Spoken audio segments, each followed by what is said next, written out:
ମୋ ନାଁ ସ୍ୱାଗତୀ ନାୟକ। ମୁଁ OSSCJ ସିଭିଲର ଜଣେ ଆସ୍ପାରେଣ୍ଟ। ଆମେ ଦୀର୍ଘ 4 ଦିନ ହେଲାଣି ଦିନ ରାତି ପୁରା କଣ୍ଟିନ୍ୟୁଲି ଏଠି ବସିଛୁ। ତଥାପି ମାନେ ସରକାରଙ୍କ ପକ୍ଷରୁ କିଛି ତତ୍ପରତା ନାହିଁ କିମ୍ବା OSC ପକ୍ଷରୁ ବି କିଛି ତତ୍ପରତା ନାହିଁ। ଆଜି ଆପଣ ଦେଖନ୍ତୁ ମାନେ OSCCର ସେକେଣ୍ଡ ସଟରଡେ ଛୁଟି, କାଲି ପୁଣି ସଣ୍ଡେ ଛୁଟି ଅଛି। ତଥାପି ଆମେ ମାନେ ଆମ ହକ୍ ପାଇଁ କଣ୍ଟିନ୍ୟୁଅସଲି ବସିଛୁ। ଆମେ ବି ଚାହିଁଥିଲେ ଆଜି ହଲିଡେ ଅଛି ଆମେ ଘରକୁ ପଳେଇଥାନ୍ତୁ। ମୋ 2 ଜଣ ପିଲା ମୁଁ ଝାରସୁଗୁଡ଼ାରେ ଛାଡ଼ିକି ଆସିଛି। ମୋ ଝିଅର ଆଜି ସେକେଣ୍ଡ ସଟରଡେ ଛୁଟି ଅଛି। ମୁଁ ବି ଚାହିଁଥିଲେ ମୋ ଝିଅ ପାଖକୁ ଆଜି ପଳେଇଥାନ୍ତି ଧାରଣାରୁ ଉଠିକି, କିନ୍ତୁ ମୁଁ ମୋ ଲଢ଼େଇକୁ ଜାରି ରଖିଛି। ଆପଣ ଏଠି ଦେଖୁଥିବେ ଯେତିକି ଭାଇ ସମସ୍ତେ ଅଛନ୍ତି ନିଜ ହକ୍ ପାଇଁ ନିଜେ ଲଢ଼ିବାକୁ ଆସିଛନ୍ତି ଏଠିକି। ତ ତାଙ୍କର ଛୁଟି ଥିଲେ ବି ଆମେ ଆମ ହକ୍ ପାଇଁ ଲଢ଼ୁଛୁ। ତଥାପି ତାଙ୍କ ତରଫରୁ କୌଣସି ତତ୍ପରତା ଏବେ ଯାକେ ନାହିଁ। ଆମେ ଆମର ଡିଭି ଲିଷ୍ଟ ମାଗୁଛି, ଯେଉଁଟାକି ଆମର ହକ୍।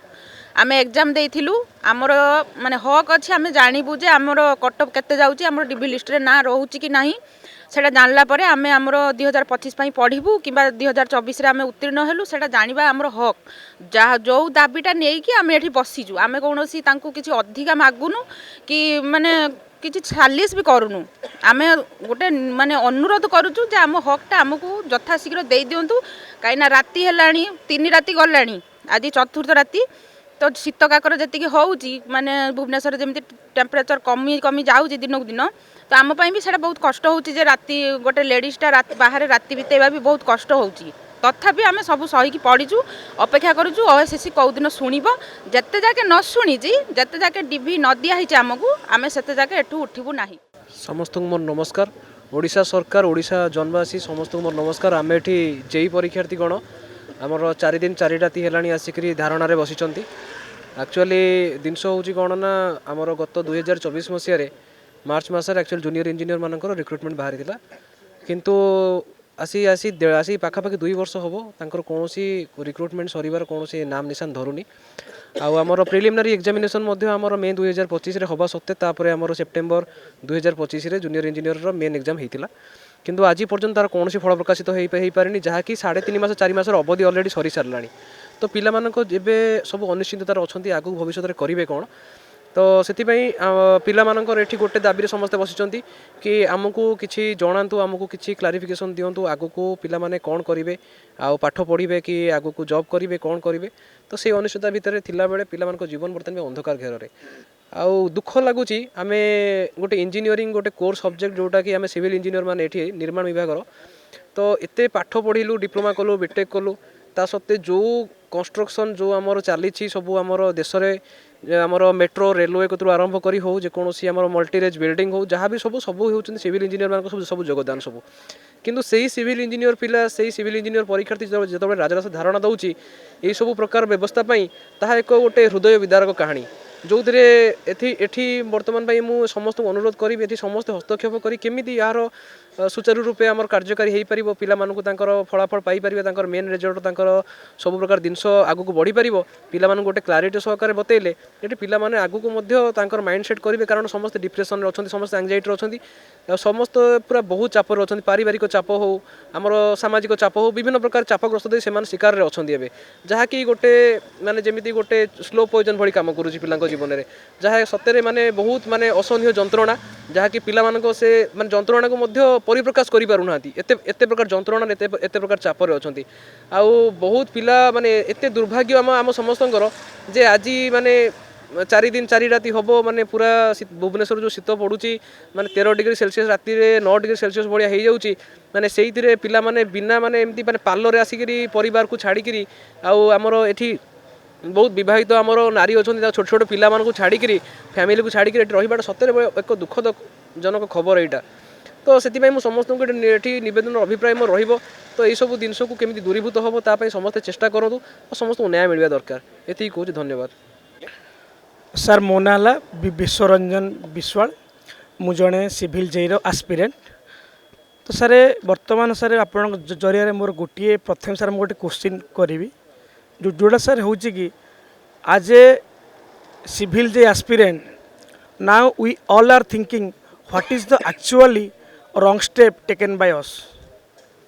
ଆମେ ଏମିତି କ'ଣ ଭୁଲ କଲୁ ବର୍ତ୍ତମାନ, ଯିଏ ଗୋଟେ ରାସ୍ତା ନିର୍ମାଣ କରେ, ଆଜି ସେଇ ନିର୍ମାଣାଧୀନ ରାସ୍ତାର ପାରିପାର୍ଶ୍ୱରେ ଆମେ ବସି ଏଠି ଥଣ୍ଡା କାକରରେ ଯେଉଁଠି 8 डिग्री 9 डिग्री सेल्सियस बर्तमान अच्छे आम भुवनेश्वर टेम्परेचर सेठी आमे खोला आकाश तले रोचु थर आप भावतु सर गोटे आस्पिरेंट सर से सब भाभी थाए जे जिते बेले से सर प्रिपरेशन स्टार्ट करे तार माइंड थाए जे मैक्सिमम 1 ईयर कि 2 ईयर भितर आफ्टर एग्जाम से गोटे सक्सेस गोटे ता लाइफ रे कौन गोटे अचीवमेंट करिवो आमे सर एग्जाम देलाणु सर आज 4 मास होगा आपण सर ताकू जदि डे वाइज रे काउंटिंग कर देखिए आज को सर 113तम दिन जोटा कि सर 113 दिन सर कंप्लीट हैला परे भी आमे सर गोटे अनसर्टेनिटी भितर अच्छु आमे गोटे अनसियोर भितर अच्छु जे वास्तव में आमे क्वालिफाए या नॉट क्वालिफाइड तो सर बर्तमान सर जो गोटे कथारे नहीं सर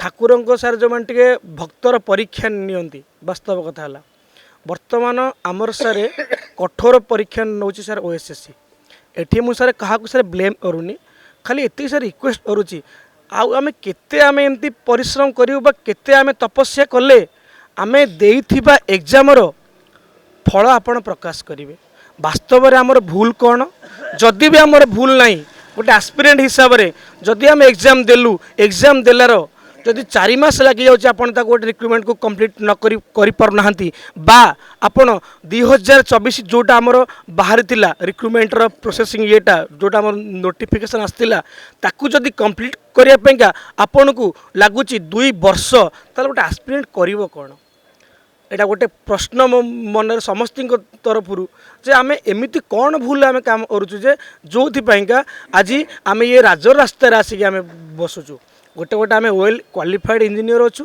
तापरे भी आमे संघर्ष करके पाठ पढ़िलु तापरे भी आमे आसिक बसिया पे आमको बाध्य करा जाउची जे कौन पाइंगा मोर गोटे क्वेश्चन जे ओएसएससी को आमर चेयरमैन सार को जे आपण दया करी आम उपर टिके कृपार टिके दृष्टि दियंतु हे ओएसएससी गोसाई केबे आम दुख दूर हम डाकी डाकी आमर तंटी सुखी गलानी हेले एपर्यंत ओएसएससी आम डाक शुणुनी तो एतिक रिक्वेस्ट प्लीज आमको आम हक जोटा आम आपन को किसी भी ब्लेम करूनु ना ओडिशा गवर्नमेंट ना ओएसएससी बस रिक्वेस्ट करूचु जोटा आमर हक ताको आपन जेमिति हेले भी दियंतु आ आम उपर टिके कृपा दृष्टि टिके अनांतु प्रभुंको पाखरे आ आपन पाखरे एतिक आमर गुहारी थैंक यू मो ना सत्यव्रत बारिक मो घर हूँ भद्रक तो प्रथमत मुझे आपको धन्यवाद देवी जे आपण आम दुख बुझीपारी कंटिन्यूस 7 तारिख रु आम पाखक आसुँच देखु माने शीतकाकर आम खातिर नक देखो राजधानी राजरास्तार आम पड़ रहीचु कारण आम हक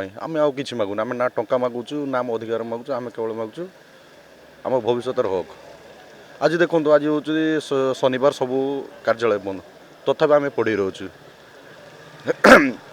किंतु सरकार एपर्यंत निद भांगुनि आम माने आम दुख कष्ट सही न पारिकी पाख दुकानी गुड़ा आम कौन कर लास्ट आम पेटी फेटी दूसरे आमको शुवाई या बड़ कौन से आम मान दुख बुझीपार कि आम मान जो सरकारी अधिकारी बाबू मैंने रोचे से बुझीपार ना माने आम इमिति कि आम पाखे भी एमती भी माने अर्थर अभाव जे आमको 5 टंकिया मिल भी खायापी पड़े कौन करूँ आम निज हक आसू तेणु पेटू गंडे दाना कले तो आम तो किसी तो आम दुख जन पारू तो से बाध्य कौन करूँ आम 5 टंकिया मिल खाऊँ तो आमको ये अनुरोध जे आमको किसी दिंतुनि आमर जोटा हक आमर जोटा रिजल्ट टिके जल्दी देदेले तो आमको समस्त हम आपण माध्यम मुझे अनुरोध करुँ सरकार आम दुख टी एति बुझंतु।